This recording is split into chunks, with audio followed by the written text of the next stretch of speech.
ഒരു college student ആണോ നിങ്ങൾ? ഒരു പാസീവ് ഇൻകം ഉണ്ടാക്കുന്നതിനെ പറ്റി എപ്പോഴെങ്കിലും ആലോചിച്ചിട്ടുണ്ടോ?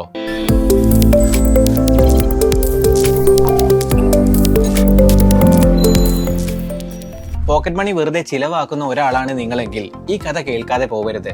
ഈ ഫോട്ടോയിൽ കാണുന്ന അക്ഷജ് ഗാർഗ് ഡൽഹിയിലുള്ള ഒരു കോളേജ് സ്റ്റുഡന്റ് ആണ്. 2022 തന്റെ 16-ാം വയസ്സിലാണ് അക്ഷജ് ആദ്യമായി സ്റ്റോക്ക് മാർക്കറ്റിൽ ഇൻവെസ്റ്റ് ചെയ്യുന്നത്. അവന്റെ അച്ഛന്റെ ട്രേഡിംഗ് അക്കൗണ്ടിലൂടെയായിരുന്നു തുടക്കം.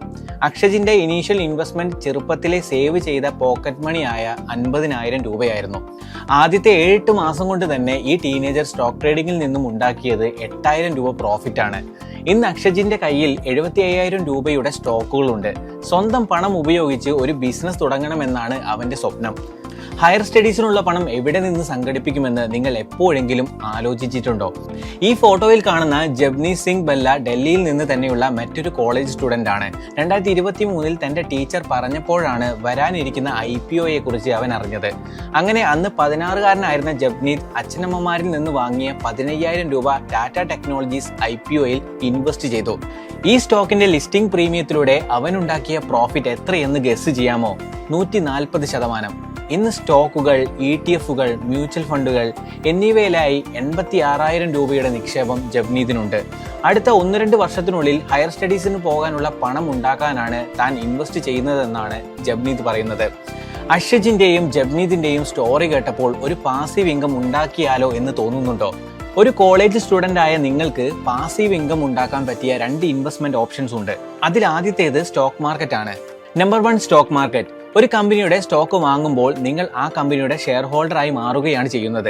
ചെറിയ പ്രായമായതുകൊണ്ട് നിങ്ങൾക്ക് സ്റ്റോക്ക് മാർക്കറ്റിൽ എക്സ്പെരിമെന്റ് ചെയ്തു തുടങ്ങാൻ പറ്റിയ ടൈമാണിപ്പോൾ. എല്ലാ മാസവും കിട്ടുന്ന പോക്കറ്റ് മണിയിൽ നിന്നും ഒരു ചെറിയ എമൗണ്ട് സ്റ്റോക്കുകളിൽ ഇൻവെസ്റ്റ് ചെയ്യാം. വീട്ടിലിരുന്നു കൊണ്ട് തന്നെ ഓൺലൈനായി നിങ്ങൾക്ക് സ്റ്റോക്ക് ട്രേഡിംഗ് ചെയ്യാൻ പറ്റും.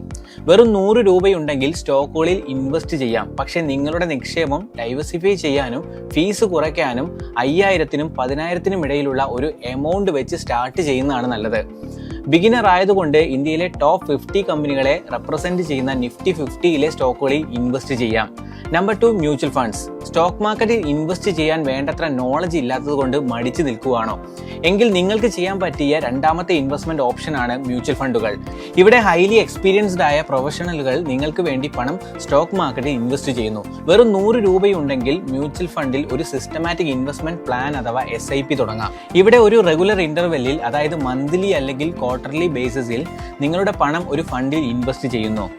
ഒരു ബിഗിനർ ആയതുകൊണ്ട് ലാർജ് ക്യാപ്പ് അല്ലെങ്കിൽ ഇൻഡെക്സ് ഫണ്ടിൽ ഇൻവെസ്റ്റ് ചെയ്തു തുടങ്ങാം.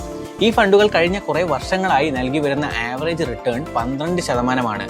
മ്യൂച്വൽ ഫണ്ടുകൾ വഴി നിങ്ങൾക്ക് ഇക്വിറ്റീസിൽ മാത്രമല്ല ബോണ്ടുകൾ, ഗവൺമെന്റ് ട്രഷറി, കമ്മോഡിറ്റീസ് എന്നിവയിലും ഇൻവെസ്റ്റ് ചെയ്യാവുന്നതാണ്.